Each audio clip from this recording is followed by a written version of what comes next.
In fact, as the Operation Sindoor was a huge success for the Indian Armed Forces, our two women leading officers from Indian Army and Air Force briefed the nation about the operation. Let's listen in to what Colonel Sophia Qureshi and Wing Commander Vyomika Singh had to say. Operation Sindoor 22 अप्रैल को पहलगाम में हुए विभत्स आतंकवादी हमले के शिकार मासूम नागरिकों व उनके परिवारों को न्याय देने के लिए लॉन्च किया गया था। इस कार्रवाई में 9 टेररिस्ट कैंप्स को टारगेट किया गया और पूरी तरह से इसे बर्बाद किया गया। पाकिस्तान में पिछले 3 दशकों से टेरर इंफ्रास्ट्रक्चर का निर्माण हो रहा है। इसमें recruitment, indoctrination centres, training areas व लॉन्च पैड शामिल थे, जो पाकिस्तान और पाक अधिकृत जम्मू कश्मीर POJK दोनों में फैले हैं। There was ensured so that there will be no collateral damage. The point of impact in each of the target was a specific building or a group of buildings. All the targets were neutralized with clinical efficiency, and the results reiterate the professionalism of the Indian Armed Forces in the planning and execution of their operations. No military establishments were targeted. India has demonstrated considerable restraint in its response. However, it must be said that the Indian Armed Forces are fully prepared to respond to Pakistani misadventures, if any, that will escalate this situation. Well, we're talking about precision, and this is something that calls for meticulous planning and execution. Let's put it all in context. My colleague at Times Network, Srinjoy, is here. He's joining us to tell us about everything that has happened so far. Srinjoy. Yes, first the surgical strike, then Balakot, and now this one. On each occasion, there has been extreme provocation. Pahalgam, let's not forget that 26 people died because of that terrorist attack. So India was forced to do this. India waited 2 weeks and hoped that Pakistan would do something about it. But Pakistan did not.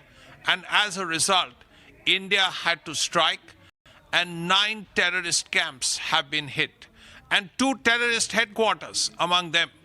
In the most important one, of course, is the LET headquarters in Muridke, which is very close to Lahore. And this is a clear departure, because this time, not only places, camps in POK have been hit, but places like Bawalpur, where the Jaish-e-Mohammed are very active, has been hit, and of course Muridke has been hit. So this means that it's not just POK, which is Indian territory, but also Pakistan that has been hit. And for good reason. Pakistani terrorists have come in and killed 26 of our people in the worst possible way. So what happens now? Right after that, of course, Mr. Ajit Doval, the National Security Advisor, called up leaders of 9 countries, the P5 countries, 3 countries in the Gulf, which is Saudi Arabia, the UAE, Qatar, and also Japan, and conveyed India's position that India has hit terror targets, not cities, not military targets, but terror targets. And now this has happened only because Pakistan didn't do anything for a fortnight. They didn't even attempt to do anything. Instead, they were in denial. So that's really what India has said. Now, there is an issue as far as what Pakistan will do, because Pakistan claims that they will hit back. What we hear is that India is absolutely ready. If Pakistan does hit back, India will be ready for it. That's the primary issue now. We also have to see what Pakistan does. There are no terrorist camps here. So if Pakistan has to hit anybody, it will either have to be a military target or something in infrastructure. And this is something the world will not be very happy about. But now we have to see what Pakistan does and when Pakistan attempts to do it, if it actually chooses to. All right. Thank you very much, Srinjoy, for bringing us all of those details. Of course, that remains a big question on how Pakistan will retaliate. That remains to be seen. But at the moment, I'm now joined by my colleagues, Time Network's Pradeep Datta is joining us from Delhi, and Isha Mishra is joining us from Gurugram. Let me come to you first, Pradeep. How's the situation on the ground in Delhi like? What more can we anticipate? What more is lined up for tomorrow? Meanwhile, we also understand that mock drills have been going around all around the country. So what's happening in New Delhi?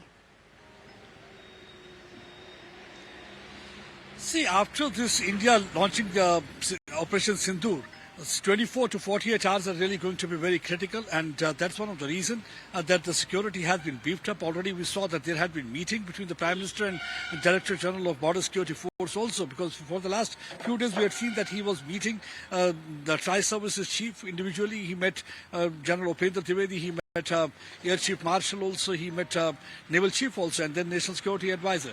But today he met the Director General of BSF. Idea is that because we have seen that ever since Pakistan 9 terror den have been hit, Pakistan is completely rattled and they have started targeting civilian areas. We have seen that there has been intense shelling going on in Poonch all along the border, as well as in Uri and other sectors. So what they are doing is that look at the approach of the two countries and the armies. On one hand, where Indian Army is targeting terror den, they did not target any of the civilian infrastructure, they did not target military structure, because they never wanted to climb that escalation ladder, because they only wanted to avenge Pahalgam massacre, and they also wanted to teach lesson to all those terror-related elements who had been operating from Pakistan soil for the last several decades, and they had been bleeding India 1,000 cut, and because of them, the blood of innocent was being spilled. So that's one of the reasons that India this time carried out this attack.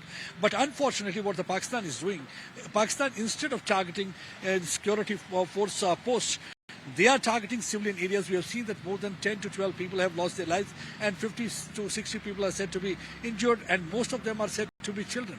And these houses that are being targeted along the line of control, these houses are far away from the military infrastructure. That clearly indicates that this is not accidental shelling or accidental attack, but this is somewhere that deliberately they are trying to target the civilian areas, because they know they can't match might of Indian military. So the best option for them is always to look for the softer target. That's what they had been doing for the last several decades. It started with exodus of Kashmiri Pandits. While Kashmiri Hindus were targeted, 5 lakh of them had to abandon their hearths and home in Kashmir Valley. And since then, we have seen that they had been targeting non-local, they have been targeting Kashmiri Hindus, they have been trying to sow seeds of discontent between the two communities, widen those fault lines, what that these Pak-sponsored terrorists had been doing. So now, this time, the Pakistan Army is trying to target those Hindu populated areas and also civilian populated areas. So they are trying to punish them for what really happened in POJK as well as in Punjab. Talking about really punishment, Pradeep, talking about punishment, and this is the important piece about Operation Sindoor. The Indian Army has gone out and said justice has been served. This operation was conducted a lot because justice had to be served to the victims of the Pahalgam attack. My colleague at Times Network, Isha Mishra, who's standing by in Gurugram, is also here to tell us exactly how the families of those who were lost in the Pahalgam attack, what are the reactions coming through? Isha. Right. So, as we have been interacting with the members of the family of the ones who were massacred in the deadly terrorist attack in Pahalgam, we've been speaking to them, and they've been telling us that this is a massive respite. In fact, Vinay Narwal's father also spoke, and he spoke about how this is a much needed respite that has come in, and this is a befitting reply that the Indian armed forces have given to the terrorist state of Pakistan. That is what Vinay Narwal's father was stating. We've also spoken to other people as well who are associated with the family. They've also expressed that happiness. They've stated that nothing can bring their loved ones back, but they're still stating that this is something that the army has managed to achieve and has done it in a discreet fashion without harming any civilian infrastructure. So there is a lot of praise that is coming in from the families, is what we're picking up. To ask you, because news coming through about Jaish-e-Mohammed's Azhar Masood, and there is an admission on his part that 10 of his family members were killed in Operation Sindoor. What news do you have about this?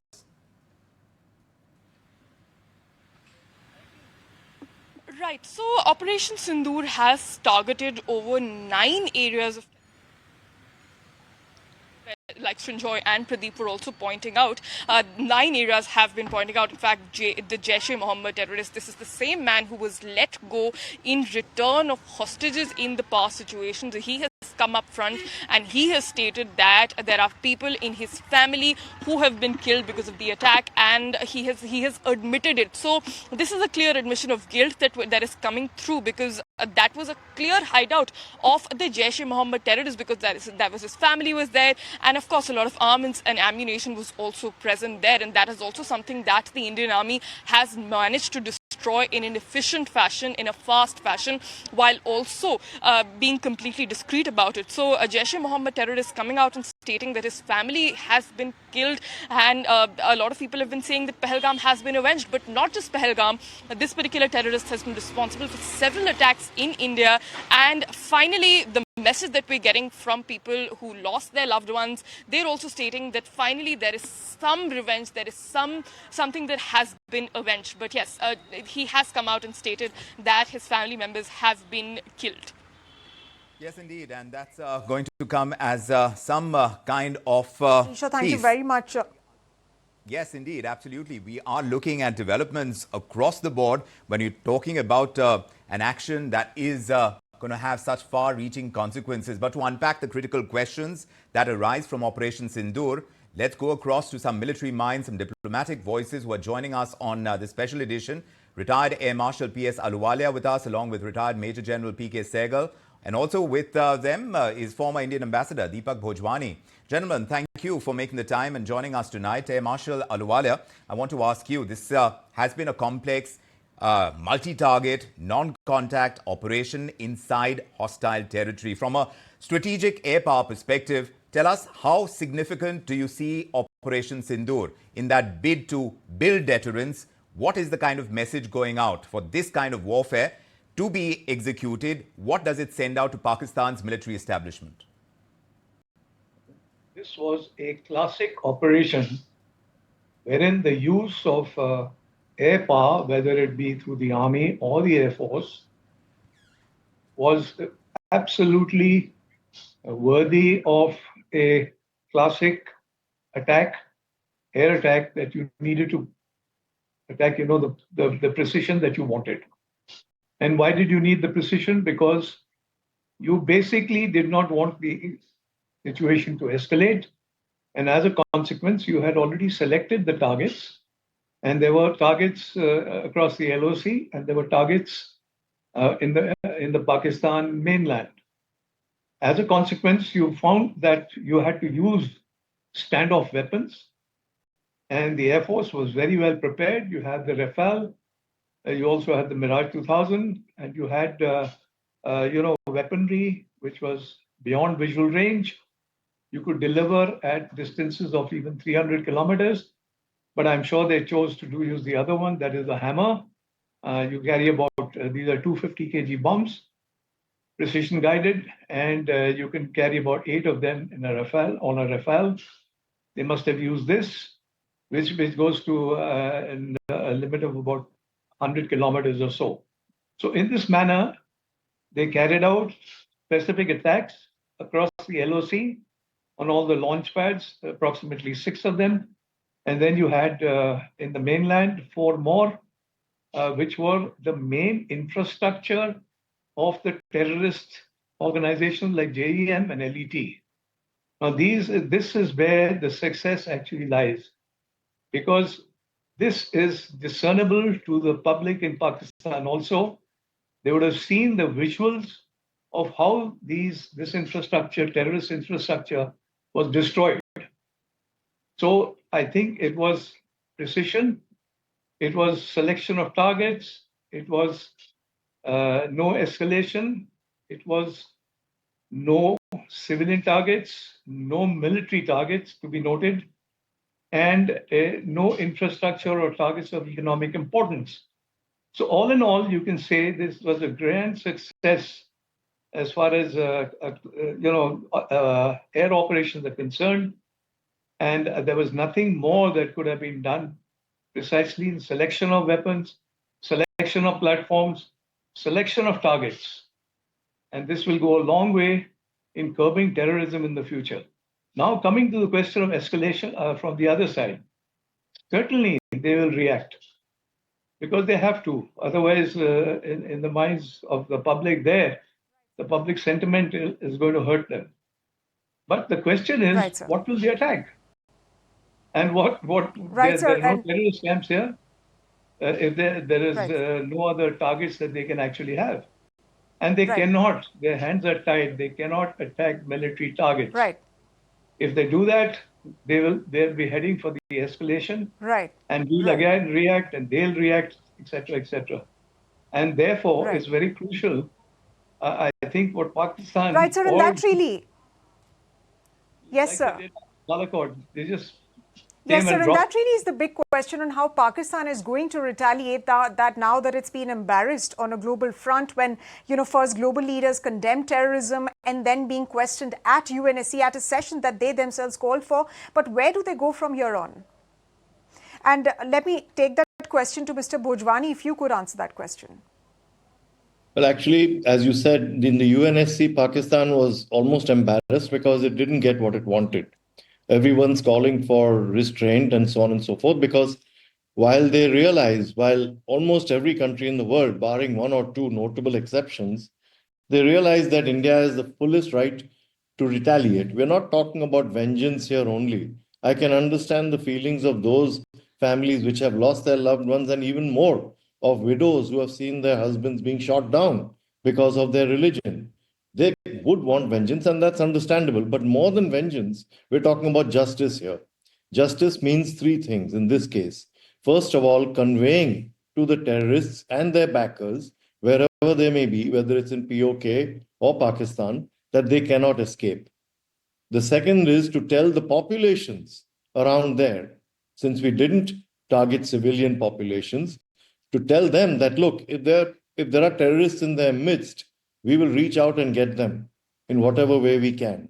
And the third is to the Pakistani establishment in this case, which is not just harboring, but actively encouraging, financing, and arming these terrorists. Yes. That it doesn't matter if they're living in their territory and they think that they can infiltrate Indian territory and do what they have done. Yes. So here we're talking about justice being delivered. And I think the world has seen that, not just in the Security Council, but across the deliberations and the briefings that the External Affairs Ministry and others have given to leaders and diplomats all around the world.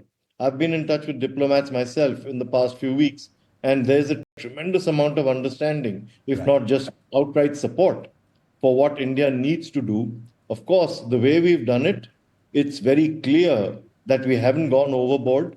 We haven't done more damage than we needed to, but we've sent the right message, and I think we're going to get a lot of support. I mean, look But- at the stock market on your screen. Yes.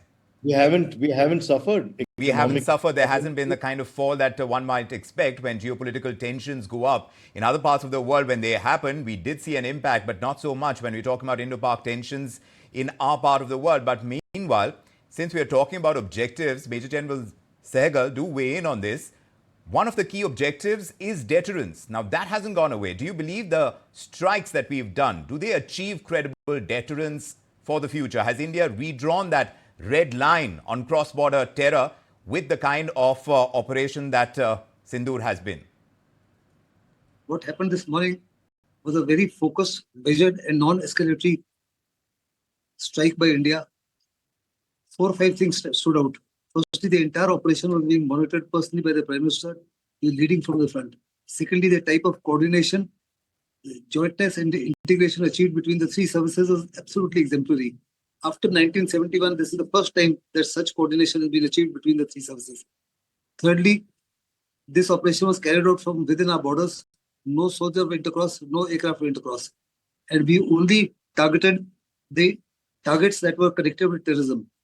Though they were located next to civilian areas as well as military installations, precision strikes were carried out. Such sort of precision has not been achieved by any country other than Israel, America, to some extent Russia, and now the fourth country, India. Next thing is Pakistan was fully aware of the fact that this operation would be coming. They had been saying that it is expected within the next 24 to 36 hours. The army was fully alert. The air force was fully alert. The combat air patrols were on. Their radars were all on, and their air defense was absolutely and totally ready. That notwithstanding, the entire air defense of Pakistan collapsed. They were not able to intercept even a single missile. Even the kamikaze drone of ours, which was circling over the area for almost 8 to 10 minutes, which is a slow-moving aircraft, it selected its target, checked and rechecked, and thereafter undertook a precision strike. We ensured that no collateral damage took place either to civilians or to the military installations. And we told Pakistan loud and clear, we have not attacked military installations, we have not attacked ISI, we have not attacked army assets, we have not attacked vital installations of yours. We've only carried out what we ought to have done, and we have exercised our right of self-defense. What you did in Pahalgam was absolutely ridiculous. It was absolutely unacceptable.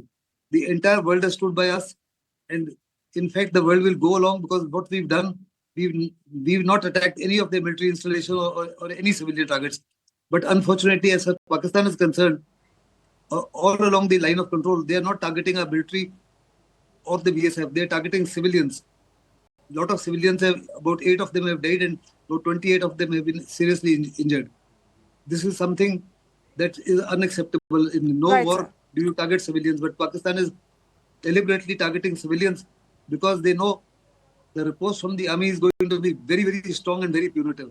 In fact, everywhere where they've started shelling this area, the Indian army reacted very, very strongly, and we've done a huge damage to them. Lot many posts of them have been removed. Right, sir.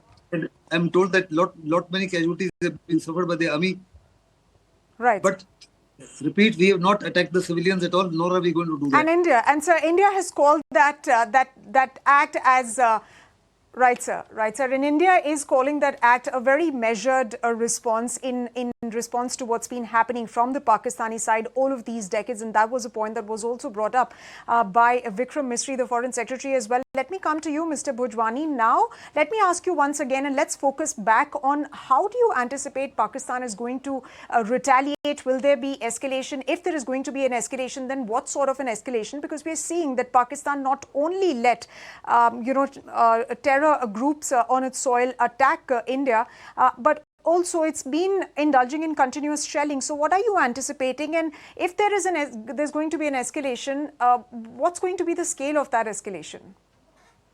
My own surmise, and of course you have military experts on your panel, my own feeling is that I don't think they can afford to have a symmetrical response, which is the military response. I don't think they can reach Indian targets easily.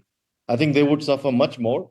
I've seen the interview by Khwaja Mohammad Asif, the Pakistan Defense Minister, on CNN, which was about an hour ago, where he claimed that they had downed 5 of our aircraft, which is complete nonsense. We've denied that. And when the interviewer asked him what proof he had, he said, well, it's all over Indian social media, which is the most ridiculous thing I've heard. So clearly, they know that they can't have a symmetrical response and send missiles or whatever into our country.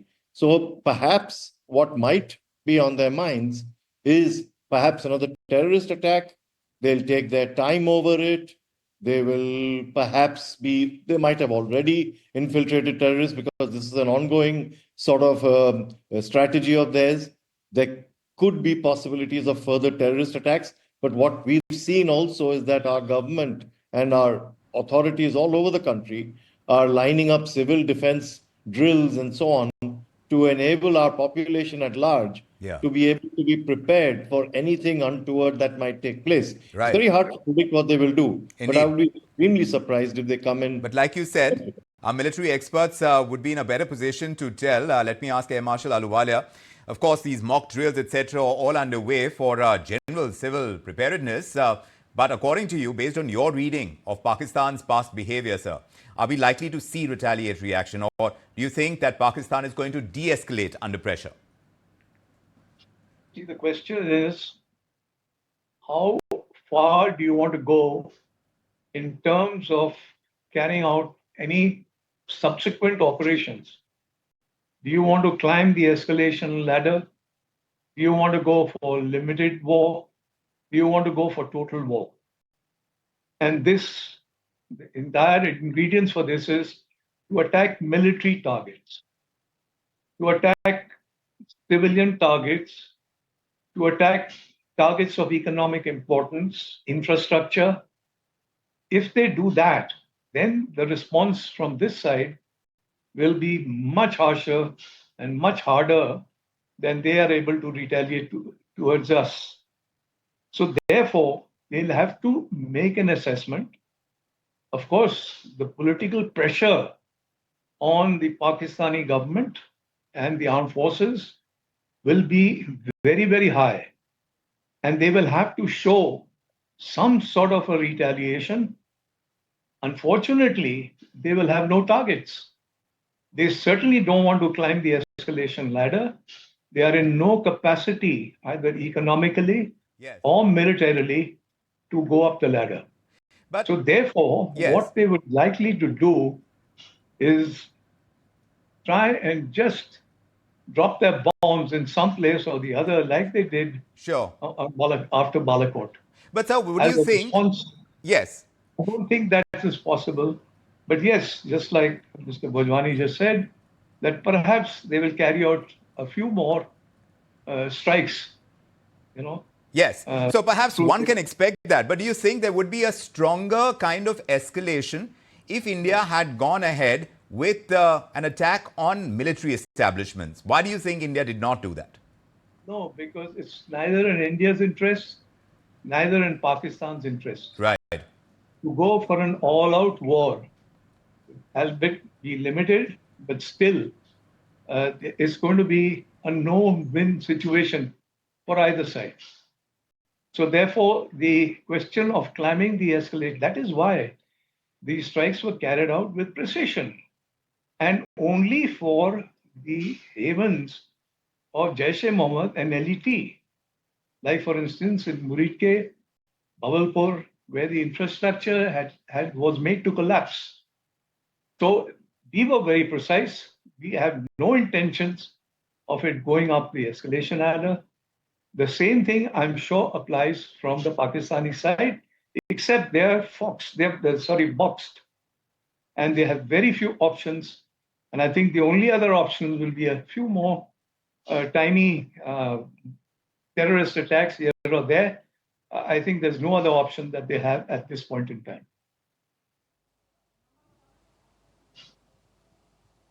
Right, sir, and we do hope that there is going to be de-escalation from this point on, even though Pakistan has been calling this as an act of war. So we'll have to see how that really pans out. But let me go across to Mr. Bhojwani. Mr. Bhojwani, speaking of India's outreach, it started immediately after the dastardly attack happened in Jammu and Kashmir's Pahalgam. India has also been, meanwhile, reaching out to UNSC members. The External Affairs Minister was also speaking with the counterparts from across the globe. Foreign Secretary was also briefing envoys. How do you think India's messaging is being read internationally, and how then does it impact its positioning?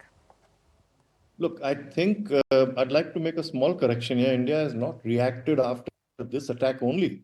India's campaign against terrorism, particularly state-sponsored terrorism across the Pakistan-India border and the LOC, has been consistent. In fact, for decades, we've been talking about having a UN Convention on Terrorism, which has been held up because there are certain countries and interests which say that, look, we could be targeting freedom fighters instead of terrorists, calling them terrorists and so on. But we've been on this campaign. Plus, if you remember, in the G20, we have launched we are participating in the Financial Action Task Force, under which Pakistan has been labeled in the grey list, which is that their finances are at stake if they don't take visible and credible measures to stop financing of terrorism, to stop terrorist acts on their soil, etc. They've taken some cosmetic looking steps and the world is aware. So they've not been taken off the grey list for years. So this serves as a background. Plus, as you know, we've almost held up meetings of we have held up meetings of the summits of the SAARC, etc., because we feel that terrorism and dialogue and diplomacy cannot coexist. So we've been doing that. Now, when this terrorist attack happened, it was a shock to us because I was in Kashmir last September. The people were all extremely warm, and we felt not at all as if we were in a state which was tense. However, because of certain circumstances, these fellows managed to infiltrate into what was a perfectly normal tourist locality and did what they did. Plus, the symbolism of calling out and asking what the religion was of the victims hit India very hard. Now, there was understandably outrage, and the government reacted not just with outrage, which was very measured, I must admit, on the part of the Prime Minister, the Foreign Minister, and so on, but also in a manner where we said we're going to hold our horses and take action at our time, at the time of our choosing, and the method of our choosing, which we did. You saw that the Pakistani Information Minister the very next day said, we feel that within the next 24 to 36 hours, India will retaliate. Correct. We also took steps, and I know this for a fact from my diplomatic contacts. They were all called to the foreign ministry. They were briefed. Our envoys abroad were all briefed to talk to the foreign offices where they are. The UN Security Council also recognized that India has a tremendous case against terrorism because we are the victim here. No matter what Pakistan claims to be, they claim they're a victim of the terrorism. But the fact But is, Ambassador, from Balakot to now, what we've seen by way of these precision strikes, India's responses, they have escalated. When you talk about precision, when you talk about scale, it seems like they have gone up. Do you think this is a pivot towards a new kind of strategy where such precision strikes become the norm, not the exception really, in dealing with terror across the border? Yes, absolutely. And it's very deliberate because, as I said earlier, it's not just vengeance we're after. Of course, Yes. there is a thirst for vengeance and it's understandable. But we want justice and we have delivered justice. And when you deliver justice, then even the perpetrators of the crime understand why they're being punished, as do the others. It's just the Pakistani government, we wish, would realize that, look, this is a losing game. And that is why the international community has been increasingly won over, apart from certain vested interests in certain countries. But the fact of the matter is that even the OIC today has stopped its kind of ridiculous diatribe against India and what we are doing here and so on. Kashmir is no longer an issue after the abrogation or the rendering impotent of Article 370, and people have learned to realize that, as have the Kashmiris. So we're talking about not just doing what we have to for justice, but also ensuring that we are seen to be doing the right thing. And also, we're not going overboard. We're not carpet bombing POK or any other place. We're doing, as you said, very precision guided strikes with the highest technology, and I dare say, credit to our armed forces who have managed to carry this out without the loss of life or property or equipment. And this, I think, goes to the credit of our armed forces and to our government.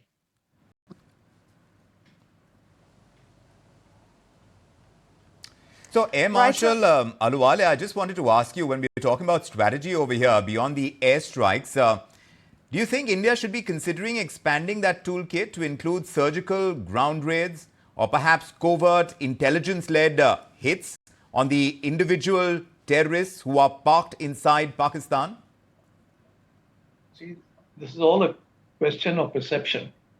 So I think in this perception game that is so important, last time when we struck Balakot, we were not able to get the pictures. That means after assessing, after the delivery of weapons, you have a target damage assessment.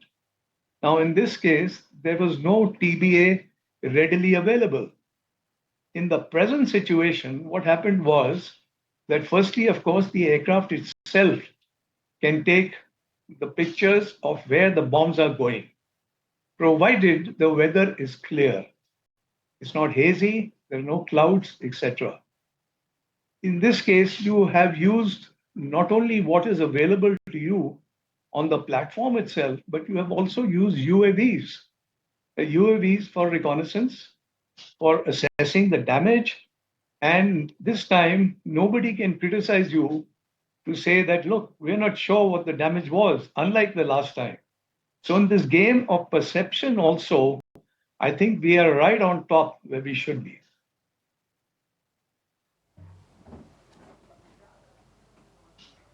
And of course, the capability. Right. Capability Mr. is Bhojwani, so. let me ask you another question on, the kind of response that India has received from several countries, and several countries have also retaliated. Very interesting to see China's response as well. It's been along expected lines. It says that China finds India's military operation early this morning regrettable. But on the other hand, it also opposes all forms of terrorism. Can it now, given the current circumstances, afford to perform a balancing act? No, I don't think so. I don't think China has that much credibility, and definitely not in India. I think it's very clear to all of us China has massive stakes in Pakistan, even more than the stakes that the US had in Pakistan when Pakistan was a member of the Central Treaty Organization, if you recall, in the 50s, 60s, 70s, and thereafter, after the Soviet invasion of Afghanistan, when the US needed Pakistan as a transit sort of area to provide arms, etc., to the Taliban and so on. Here, Pakistan, China has established a tremendous stake in not just the Pakistan polity and the army, which is obvious because even the defense minister Khwaja Mohammad Asif was saying earlier today that their arms and equipment, their main arsenal consists of J-17 and J-10 jets, aircraft from China, and of course a lot of other material plus financing. So China has a huge stake not just in the Pakistani armed forces and the government and the polity, but also in the economy of Pakistan. And they've invested so much, they need to invest so much more. They also realize that Pakistan is their principal ally, or they feel Pakistan is their principal ally. And of course, the feeling is mutual because Pakistan itself is so isolated. So if you put two and two together, what you get is a China that, although it's evident that China has to say that they cannot countenance terrorism, they will sympathize with India for having lost so many lives, and they will sympathize with both countries for having escalated this matter to this Yes. point. But they will not admit Right. that we have not escalated beyond what was necessary. Well, we've seen the economic strike. We've seen the diplomatic mission that India has been on to kind of uproot terror. But of course, at this time, we're talking about Operation Sindoor. What began as an act of terror in Pahalgam has now ended, at least from the Indian Army's side. And at least as of now, it carries a message that echoes across borders that India will strike, will not stall, that justice will not wait for any consensus. So as Operation Sindoor has sent out these tremors through terror havens, rattling old assumptions, it is quite obvious that India's threshold for tolerance has changed. Of course, we thank our guests for joining us and lending us their voices. Our gratitude to Air Marshal Ahluwalia, Major General Sehgal, Ambassador Bhojwani. Thank you for your clarity, courage and candor when we are discussing an important conversation like the one today. The war on terror may be far from over, but today India's message is ringing out loud and clear. We're going to take a small break now on India Tonight. Of course, our coverage of Operation Sindoor continues on Business at 9 tonight as well at 9 p.m. sharp here on ET Now. But lots more coming up right after this break. Do stay with us.